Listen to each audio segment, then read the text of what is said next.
testing as opposed to fiber to the home or long range fiber, which require different performance tests. Premises optical fiber, data centers, enterprise, universities, campus environments, they all follow pretty much the same set of requirements, let's put it that way. And our premise comes very much from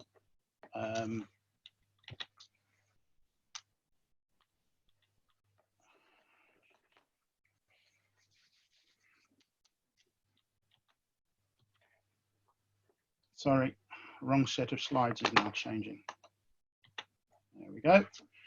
From the suggestion that fiber doesn't slow down. What was fast yesterday is slow today. What was incredible yesterday is what we expect to have today.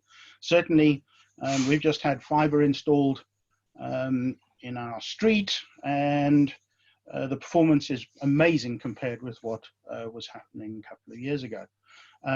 Yesterday's connector budget is today's link budget. This is an indication that all the time the demand from electronics providers, from the networking environment, is demanding better and better performance, more and more of the available bandwidth. And the some of the drivers behind that are very much, we're seeing zoned data centers where cable is installed from zone to zone, and then in some cases has to be linked with a patch cord to provide a longer stretch across the data center. And the net result is that sometimes we see links that have multiple connections in them, which were not considered in the design phase. And the net result is you end up with more loss than was anticipated when we started out. Manufacturers are offering ultra low loss components and therefore are driving for better than standard performance. And customers are always seeking, we used to hear the term future-proof a lot. I prefer to talk in terms of future-ready because, frankly, my crystal ball is no better than anybody else's when it comes to what the future holds. Certainly, back at the New Year's party at which I was conspicuously sober, I did not imagine that we would all be sitting at home doing our best to avoid COVID-19. So future ready rather than future proof, because future proof is a misnomer. So moving steadily onwards, if the challenge is tight loss budgets and not a lot of room for uncertainty in the measurement, then that presents us with a challenge which we need to provide a sensible answer to. And the sensible answer is very much driven out of recognized standards for fiber installation. And one of the things that the standards bodies have worked on a lot over the last 5 or 6 years or so is the issue of repeatability. And that means if we test a fiber today, in the correct way, and we then approach it again in 3 months or 6 months or 5 years time, it should be possible with not necessarily the same test equipment, but the same procedure.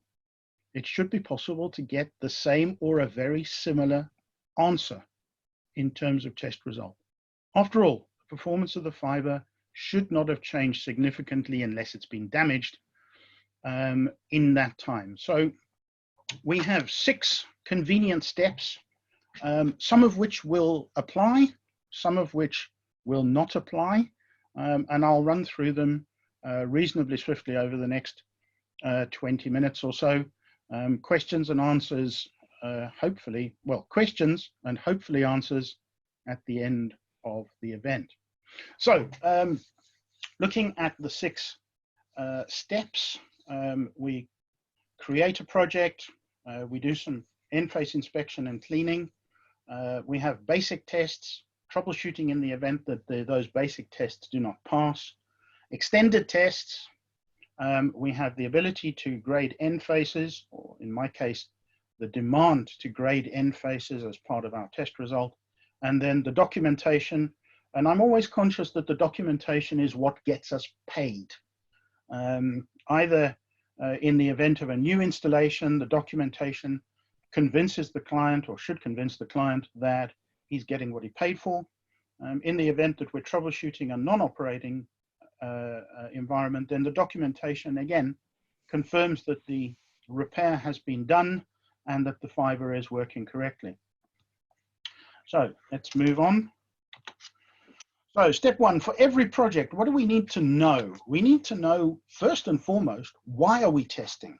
Are we testing to confirm performance? In other words, are we testing to get paid? Are we testing to prove that the fiber meets the customer's expectations and he's getting what he paid for? And in most of those instances, we would reference a recognized standard. The customer might specify one, we might select one, but the recognized standard is going to be central to what we're achieving. If we're testing to provide data for a manufacturer warranty or a system warranty, then we may be using a standard limit, or we may be using a custom limit. Some manufacturers have their own preference. They offer low loss components, and therefore they have a low loss link budget, and we need to account for that in our test setup. If we're fault finding, then potentially we have a different set of criteria. I would suggest that we probably follow most of the same steps anyway, but fault finding requires potentially diagnostic material capability, and that, in the case of fiber, typically requires different technology. So, next thing we need to know is, what are we testing? What is the fiber type? What is the core size? What is the connector type? What polish do we have? Is it angled or is it flat? And what is the approximate length of the installed links that we're testing? And the only reason that I included that is one of my regular customers regularly tests over 30 to 50 kilometers, and the requirement for testing that is slightly different because there's a traveling requirement included. But the important thing here is that knowing what fiber type and core size and connector we have enables us to be certain that we have the correct test cords, the correct adapters, the correct cleaning materials to enable us to approach the installation and carry out a standards compliant test. Bear in mind that whether we're referencing the TIA standard or the ISO standards, to the two biggest installation standards that we recognize, they both recommend the use of test cords. In the case of the ISO and IEC standards, they require the use of test reference cords, and they specify a particular method of setting reference for loss measurements, which requires us to use correct connectivity. Bodging something is not acceptable in terms of those standards. So also useful to know which cable IDs are we going to be testing. If there's a convenient list of cable IDs, then it enables us to preload it into the tester. And obviously, when are we testing? Because that relates to whether or not we've got the right cords or not. Not all cords are created equal, and not all cords are carried in stock. So we need to have as much notice as possible of the correct connectivity to enable us to move forward. Once we have that data, we have the ability to operate, certainly with Fluke Networks products, either in a remote environment where we create the project, set the test up on our PC, upload it to the cloud service, and from there enable it to get to the field. Equally, we can load directly from the front panel of the tester, and that is what I will be doing, demonstrating this afternoon at 2 o'clock. We have another session in which we will cover pretty much all of the setup options for light source and power meter testing. But of course, yes, we can create the project, set the test up in the tester, and backload it to the cloud. Cloud service is a very convenient and safe place to store our data.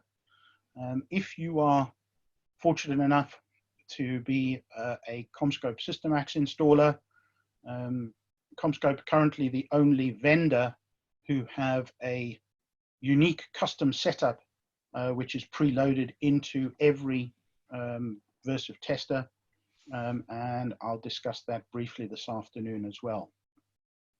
So once we've done the setup, the next step is inspection and cleaning.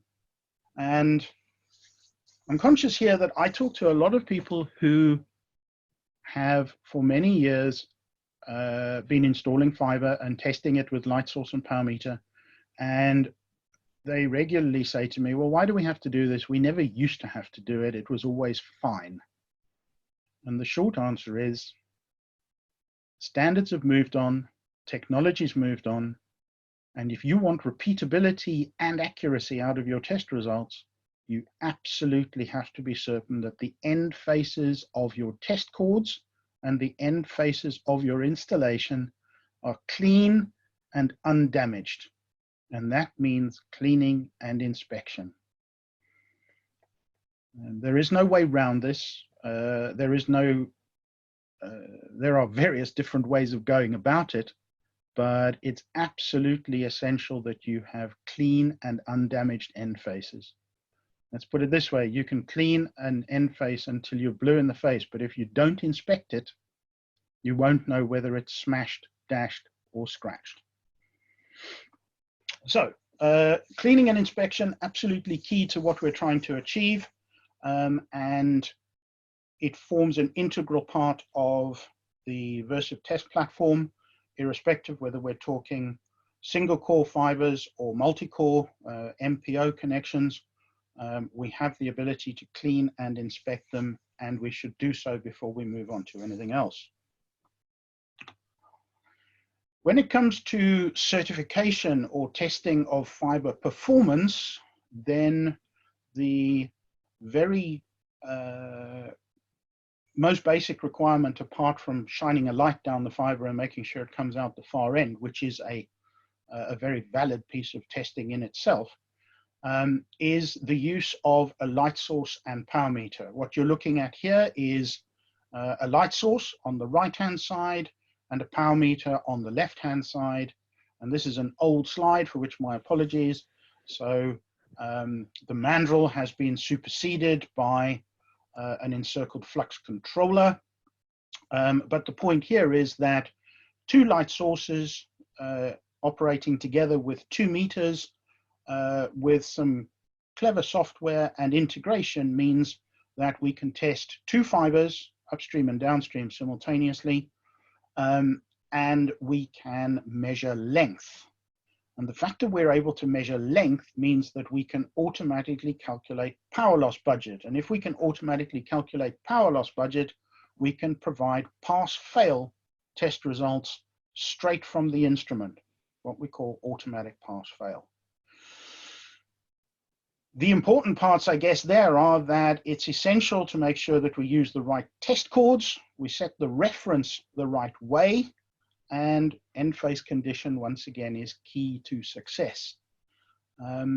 What most of our customers have today in the form of the CertiFiber, which is pretty much what you see here, is a dual light source and power meter. It's a double-ended unit, and it enables us to measure round trip, calculate length, automatically calculate power loss budget.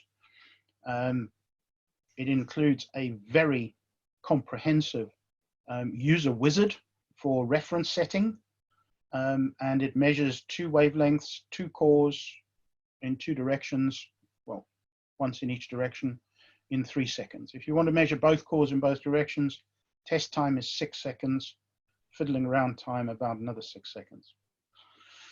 You do get an automated power loss budget and therefore a pass-fail. And every test result is date and time stamped, which is essential from the client point of view. He wants to know that they are his test results. So, light source and power meter is our step 3, and it forms the basic certification parameter. That's the instrument that I will be driving live this afternoon. This afternoon we'll have much fewer PowerPoint slides and much more live imagery, not much imagery of me, but much imagery of instrument faces. Step 3B is the troubleshooting step. And if you have no OTDR, then you are limited to inspecting and cleaning the end faces, which is good practice anyway. Applying a visible light source, which is otherwise known as a bright torch or a class 1 laser. Care is required when operating lasers, as we know, but that will tell you whether the light is at least arriving at the far end. And in some cases, it will tell you that the light is arriving at the far end in the adjacent core to the one you thought it was arriving in. That's not unusual because of crosses in the fiber or not crosses in the fiber. Advantages there, obviously, it's a small investment, but downsides, it's very limited in terms of diagnostics, and it's very much a trial and error troubleshooting tool or troubleshooting technique. These days, with an OTDR, we can use intelligent software in the instrument to, rather than creating a heartbeat pattern on screen, which nobody really understands, oh, sorry, beg your pardon, limited number of people really understand, we can these days create a picture like this, or an event map, which tells you the OTDR being at the bottom of the screen, the fiber stretching away from you, that there is an issue potentially at the first connector. On the other hand, test it the other way around and it looks fine. So the question is, where are we with this? And I'll come back to that once again in a future presentation. But OTDRs have grown out of all proportion. They are not difficult to drive the way they used to be. They are much more friendly, much more usable, and much quicker than they used to be. So one more slide on OTDRs. Really essential that in best practice, we use launch and tail fibers. I still see a lot of test results with launch fibers only. Tail fibers are inconvenient because you have to go to the far end of the fiber to install them. When you install them, you have to remember to clean the fibers before you plug anything together. If you think I'm going on about cleaning, you're right, I am. It's the most important part. In truth, bidirectional average results are, we say most valid, they're really the only valid test result because they allow the OTDR to compensate for changes in index of refraction and various other performance parameters. Event maps do simplify the result presentation, as you see in the picture on the right. The trace is still available. There is also a table of events, but the event map is what most people find the easiest to understand. Overall link limits, where they're published, will complement the component limits in most cases. Essentially, that means that an OTDR limit should complement the equivalent limit from the same standard. So a TIA limit for an OTDR will complement the TIA limit for light source and power meter. And if you have an intelligent OTDR like this yellow and blue one, then launch and tail fibers are automatically excluded from the measurement of the result. They're there, but they're not part of the pass-fail.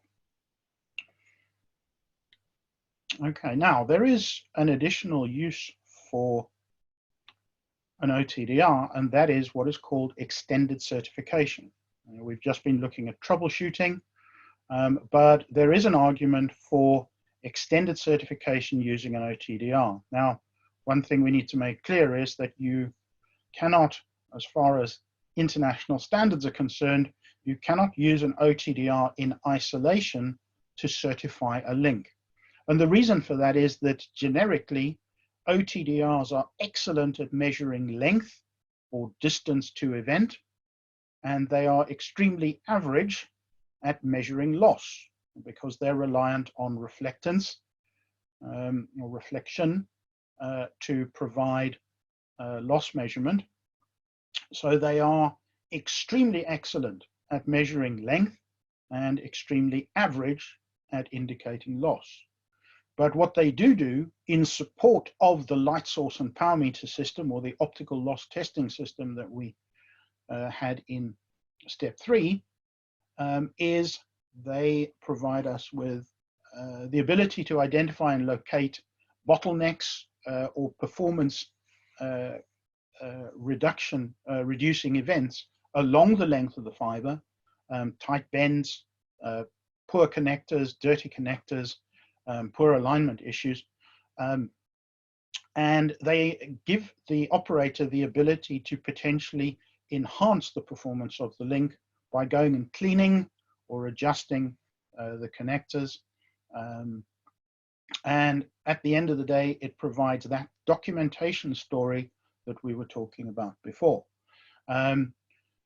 Please, guys, one thing to bear in mind, when we are doing certification with an OTDR, bidirectional testing is essential. You cannot half do this. Testing one way really tells nothing, and even worse, testing one way without a tail fiber tells even less. The OTDR, in terms of certification, is one which will again appear in a future webinar, probably at this point next week. Smart loop testing is one thing which we major on at Fluke Networks because we have the ability to do so, and it enables us to test a transmit-receive pair simultaneously and to provide separate test results for each of the pair of fibers. In addition, it does have a huge advantage in that it forces the operator to do the job correctly, to test bidirectionally and to set the tester up correctly. And in the event that you're forced to operate as a single technician, then multiple far-end loops will enable you to test very fast and cut test time by, we reckon, 50%. I sometimes think it's even more than that because there's less running about. So, step 5 of 6, you can tell we're coming towards the end of this, is N Face grading. Now, we did N Face inspection before we started out. This is all about applying or adding N Face images to your test report, which confirm to the client the condition of the N Faces as you left them. Now, if you think about that, that's pretty cool from the end client's point of view. Gives him a nice warm feeling that all his end faces are nice and clean, but it also provides you with a degree of insurance. Those 3-month, 6-month callbacks where the client rings you up and goes, your fiber, funny how it's your fiber isn't working, come and fix it. And the very first thing that you should do when arriving on site is to have a look at the end faces and compare them with how they were when you left. In most instances, we will find that there has been some degradation in the condition of the end faces, and therefore that the repair or the fix that you're about to undertake is not necessarily under warranty. Could very well be chargeable. So the N Face image that you're looking at on the right-hand side there is one which has been graded using IEC 61300-3-35 edition 2, because we've already got to the second edition, which defines levels of acceptable scratches, debris, and damage on the end faces of fiber connectors. And as you can see, there are some little green spots which are recognized contamination or marks, which are not of concern to the standard, and there are some red ones which are. Now, I would not include this image in the test result. I would clean the end face first before I saved the image. I have to say 61300-335 is a rather challenging standard to meet and pass. It has been amended once already, and it does make life a little bit challenging for installers and for end users. If your end face is not pristine, it is unlikely to pass. Nevertheless, it's a good idea to have the end face images and include them in the documentation. Now, obviously, what we're looking at there is a single fiber end face. We do also have the ability using the FI 3000 to inspect MPO N faces. That's what you're seeing on the right-hand side there. That's a 2x12 row, 12 core MPO N face. And the important thing there is that we have the ability not only to photograph the end face, but also to apply the same 61300-335 standard to each of the cores in that 24 core or 12 core or 16 core end face connector. And then you get the red and green lights, which tell you which ones are clean and which ones ain't. Once again, this is all about documentation. It's all about real-time visibility. So we have a real-time camera there. We can literally look at the end face. We have autofocus, and the image is auto-centered on the screen. The FI 3000 will operate either with a tablet or mobile phone connection via Wi-Fi, or will operate via a wired connection to any Versiv mainframe, which will provide the display capability. FI 3000 now coming out with the ability to also inspect single fiber connectors. So we get the autofocus and the auto center on single fiber, just as we do on multi-fiber. And we have a lightweight tool which is extremely fast. We're talking about 1.25 seconds per fiber N per core if you're inspecting an MPO N face.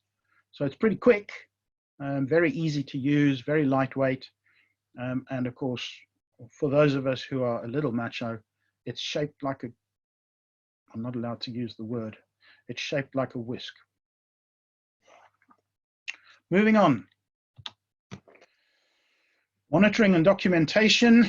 This is where, and there are two sides to this. One of them is obviously project managers need to monitor where in the project people are, how much testing has been completed, which segments of the testing have been completed, and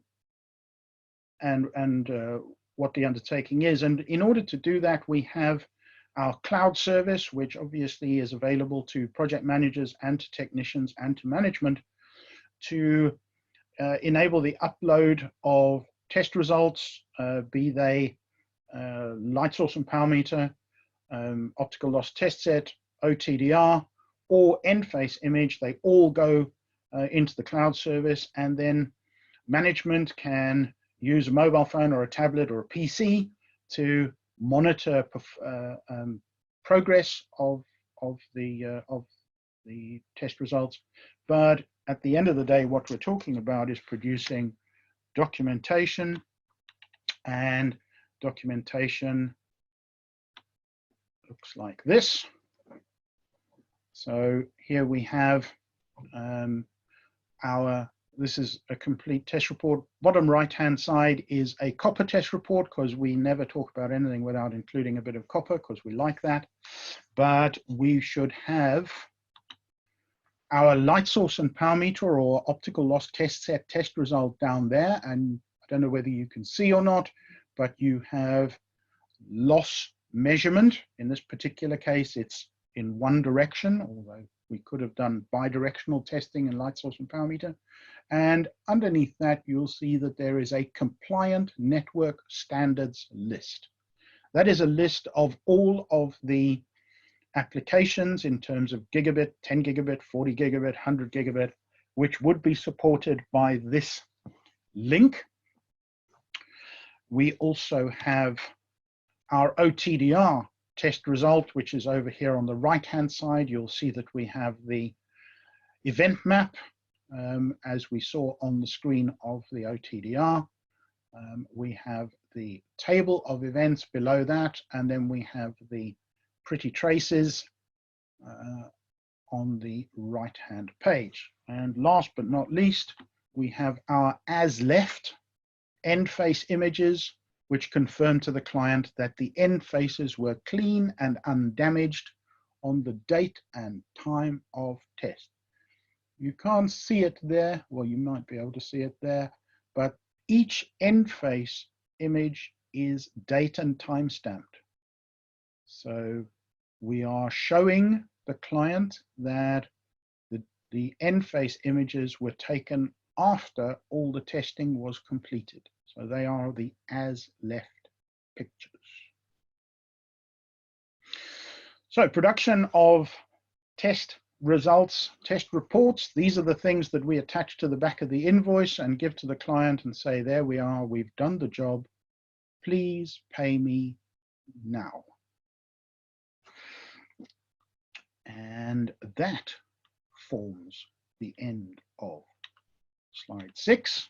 There we go. There is all of the different configurations. This is from step 1 on the left-hand top, through step 2, the inspection and cleaning, through the basic testing with the light source and power meters and setting the reference, which we'll handle this afternoon, through the troubleshooting with the basic OTDR, through the extended tests with the OTDR, back to the end face inspection tool, the inspection camera, this time applying the IEC 61300-335 standard, and down out the back end, going towards test reports. Everybody, thank you very much indeed. At this point, I've finished my favorite part of the presentation. If there are questions, I believe they can be delivered via the Q&A box in Zoom. And I will do my damnedest to answer them. All 94 of you. There must be more than one question between you. Hey Nigel, this is Joost. There are already a few questions in the Q&A box.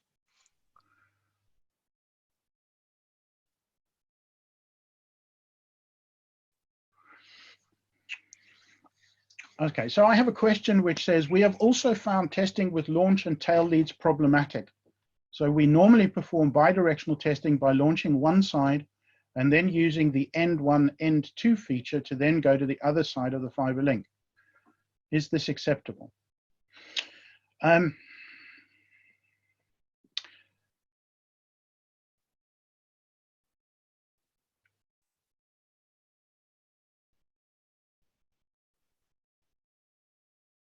Sorry,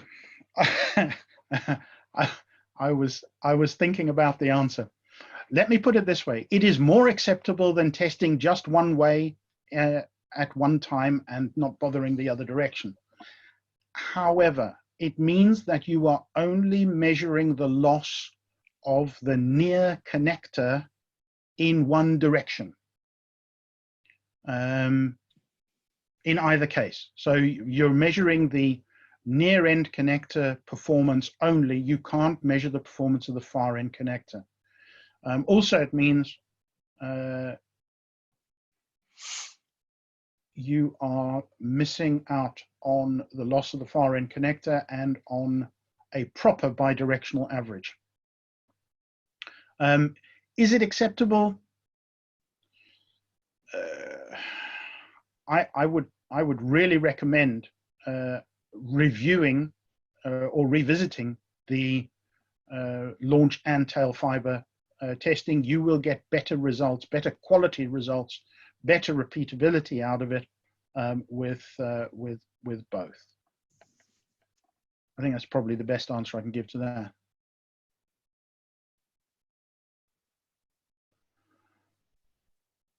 James, what is the best way to test short fiber runs approximately 20 meters using a Fluke DTX 1800 and OTDR module?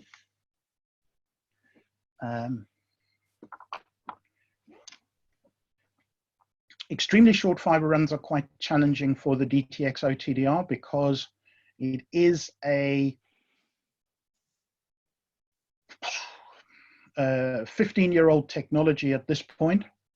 And its ability to resolve images close to the connectors and its event dead zones are not wonderful. I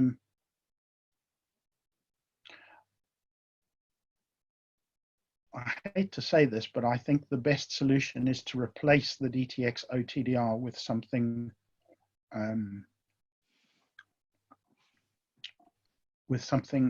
more current.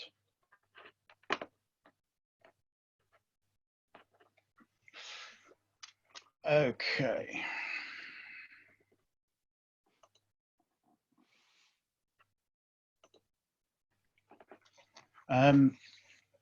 James, I really don't have a good answer for you. The DTX OTDR module really is old technology now. I suspect that you will struggle to get good readings out of it on a 20-meter link.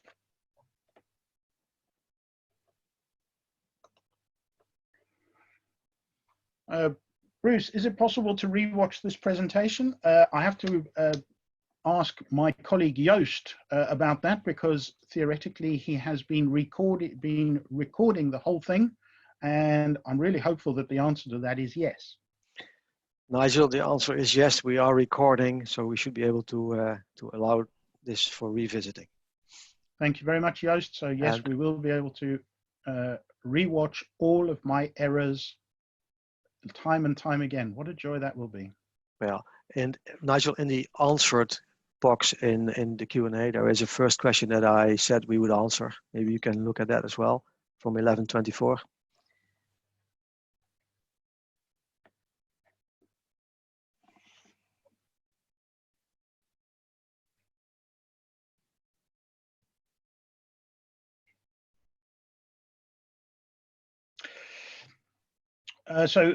We also have a question from Rod. I only use launch fibers. I test from both ends though. I'm normally on my own. So going to either end of a 1 kilometer fiber 24 times on a 24 core fiber to swap tail fibers is not practical. Is this okay? Rod, 100% agree with you. That's an awful lot of walking. 24 times there and back. That would, yeah. The short answer to that is there is a better solution, and the better solution is to consider using the smart loop. Smart loop enables you to walk down to the far end once, install more than one loopback fiber, come back and test 2 fibers as a minimum, as a pair, then test another 2 fibers as another pair, and then walk back down to the other end. So we can smooth the road an awful lot. I agree with you that walking up and down to swap fibers is A, painful, and B, not practical.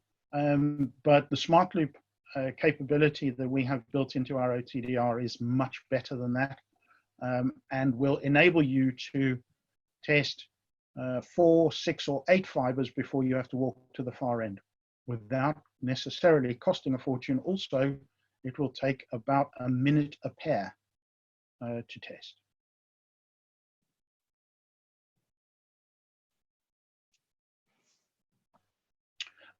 Any other questions?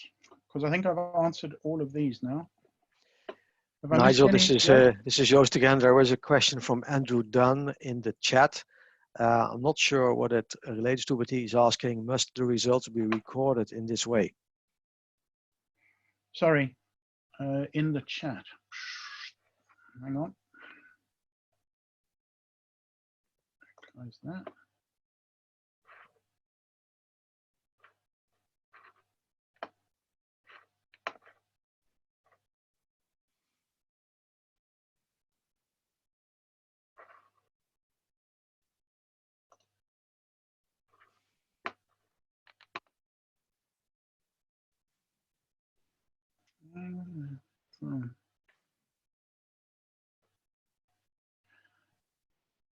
Sorry, must the results be recorded in this way?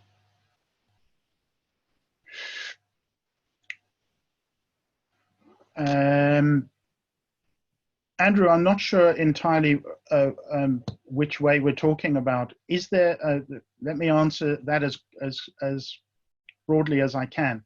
There is no compulsion to use the cloud service. Test results are stored internal to the tester and can be downloaded directly to your PC using the USB cable, as we have always done.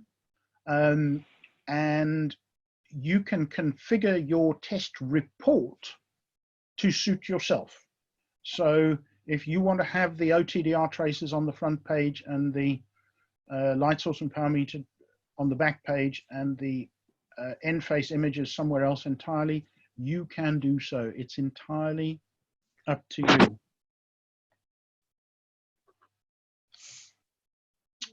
Okay, sorry. Yeah, your clients have results written on paper to put the results in there. Okay. I would suggest that it would potentially be quite sensible to download the test results into Linkware, then export them to an Excel file, because that means you don't have to write them down on paper at all, and pass them to the client in that format. Does that make sense? Actually, or this use is a Linkware Live. really uncoordinated way of carrying on the conversation.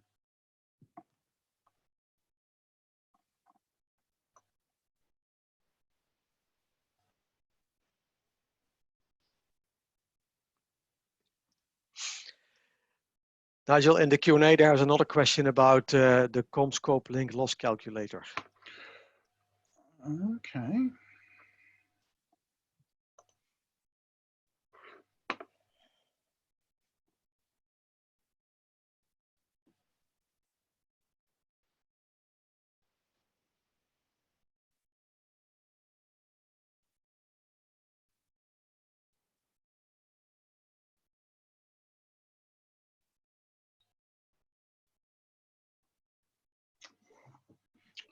Okay, so I have an anonymous question which goes like this. You mentioned the CommScope link loss calculator earlier and that the versives have these limits pre-saved. Can you please make comment on this, because we have had an issue where the pre-saved results, sorry, the pre-saved settings on the Fluke, thus giving an incorrect loss budget. The CommScope calculator sees an LC splice, connector and splice as one event. But on the Fluke, it asks you how many connections and how many splices are in your link, i.e. a standard link should be 2 connections and 2 splices. Have we been doing something wrong? The CommScope link loss calculator has multiple different settings, and from time to time, I must admit, I find myself needing to consult the team at CommScope to ensure that I have the unit set up correctly. Certainly, there are ways where it is quite possible to set a connector and splice separately when they should be together. And I am not 100% sure which way round it goes. I make reference always to the team at CommScope to ensure that I do have the unit set up or the configuration set up as they would wish it. I think from a safety point of view, that's probably the best solution. May not be the answer that you wanted, my apologies. Does that help? I hope so.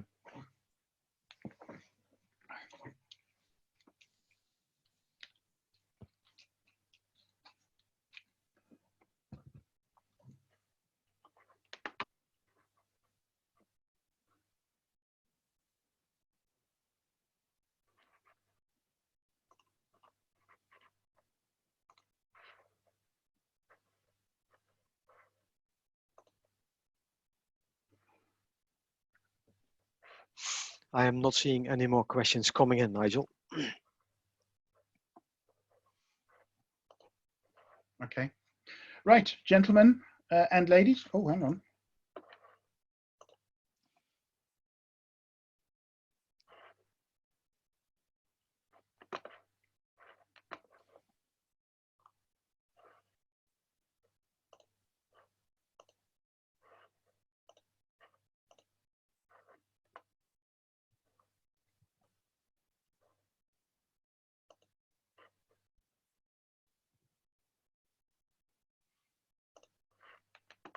All right.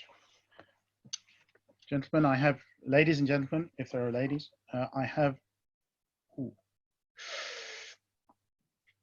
Adam, good question. Is a mandrel still required for fiber testing when using a DSX? No. The advent of encircled flux compliance, which is something once again I'll address this afternoon, means that a mandrel is no longer required because we use an encircled flux controller instead. I would not apply a mandrel to a test reference cord on a DSX. Bear in mind, mandrels are only used for multi-mode. Single mode doesn't require mandrels. And don't be sorry, more questions are more fun.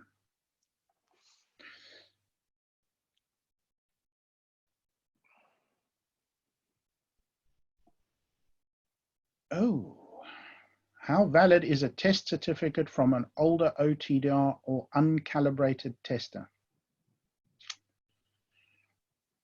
I think it's probably fair to say that I would always question a test result from an uncalibrated tester. I would always do that because there is money hanging from these things, and if you have the wrong answer or the wrong test result, that is not a good thing. And therefore, calibration is your confidence boost. Calibration, the fact that the unit has been calibrated in the recent past or within the manufacturer's specification period, and was within specification or was returned to you in specification, is your level of, increases your level of confidence. How valid is a test certificate from an older OTDR? Bear in mind, older OTDRs relied on older technology, and therefore typically, and OTDRs are horses for courses, so there are appropriate OTDRs for particular jobs. For instance, I would not deploy a Fluke Networks OTDR to test a 5,000 kilometer cable because it doesn't have the power to do so. Flip side, I would not deploy a long-range telecoms OTDR to test a fiber across a campus because it has so much range that its resolution is unlikely to be good enough to give you the half meter that you want to be able to find where the issue is. So from an older OTDR, as long as the specification of the older OTDR includes the capability that you need to derive the data that you want. Then, as long as it's calibrated, there is no reason to exclude the OTDR, as long as it does deliver the kind of answers you want. That's kind of a woolly answer, my apologies. There's no clean answer for that one. Uncalibrated, absolutely not. Older OTDR, depends how old and what you're testing with it.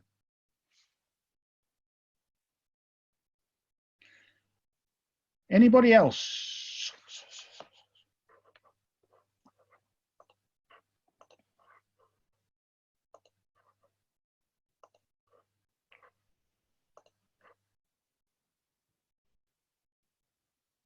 Adam, coming back to your question just for a second, if you're still there, regarding the mandrel, all of the test cords that you have, if they are Fluke Networks test cords, the output cords should all have an encircled flux controller. Looks like a little blue metal case attached to the fiber. They should, all of the output cords should have the little blue metal case, and they are only used for output. The input cords will be plain.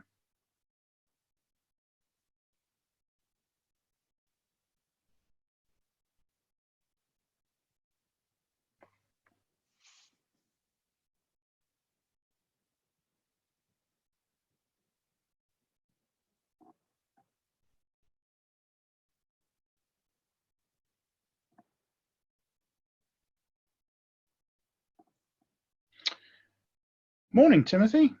Timothy writes, with all due respect, and don't want to open a can of worms, but the cost to calibrate a full DSX 5000 copper single mode and multi-mode test set is quite substantial. Can you realistically justify this?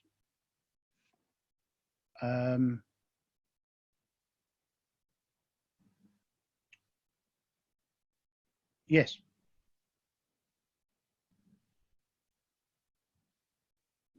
Cost to calibrate a unit is in line with industry standards for calibration.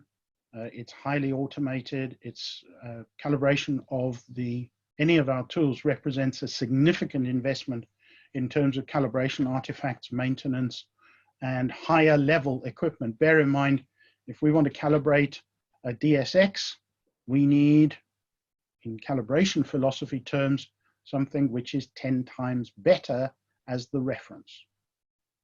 So we need to have a unit which is 10 times better than a DSX 8000 in terms of accuracy of measurement in order to justify it.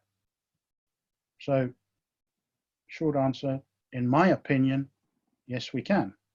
I would suggest that investment in gold support is a very intelligent investment because it protects it covers, prepays your calibration costs, also covers replacement accessories, repairs, loan units if you can manage them.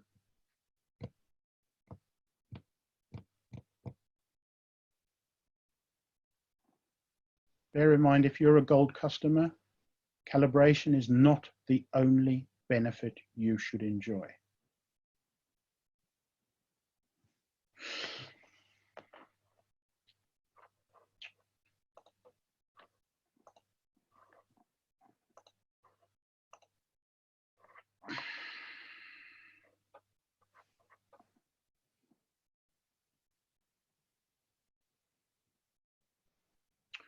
Can I make comment on the availability of test reference cords?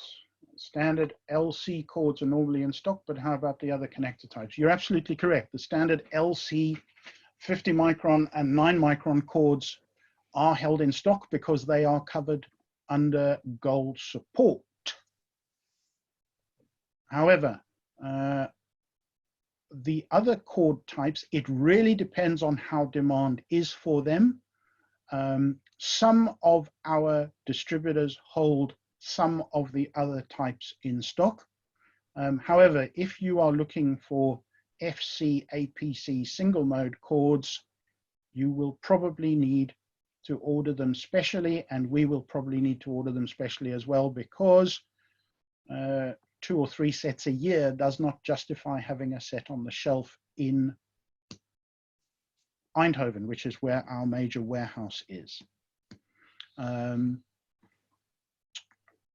Connector types, please, gentlemen, ladies, they are available. You need to talk you may need to talk to more than one distributor to find the ones you're looking for. If you're looking for APC, I am not aware of anybody who holds those in stock, to be perfectly honest.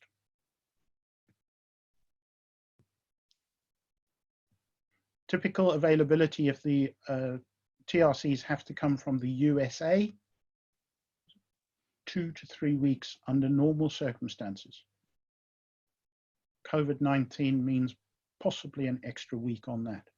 But that's why I said at the beginning of my presentation, we need to know what we're testing, because we have to get the right cords organized.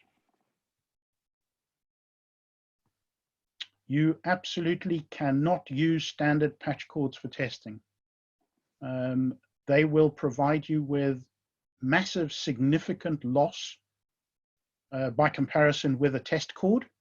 Test cords are designed specifically for testing. Patch cords are not, and you will have significant loss. You will not have consistency of connectivity necessarily. There are altogether too many issues associated with it.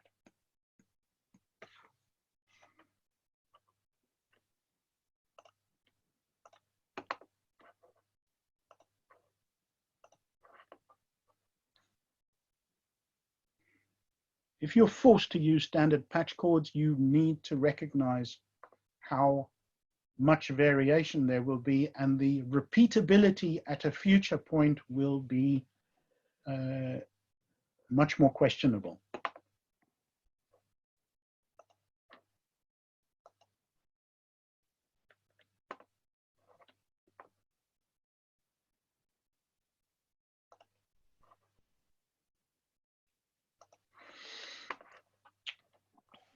Right, gentlemen and ladies, I have no more questions to answer. I am preparing at this point to say thank you very much indeed for your attendance, and to close the event. If anybody is planning to attend this afternoon's session, it will have much fewer PowerPoint slides and much more live action. Take care. Thank you very much. Stay safe, stay well, and look forward to talking to you soon.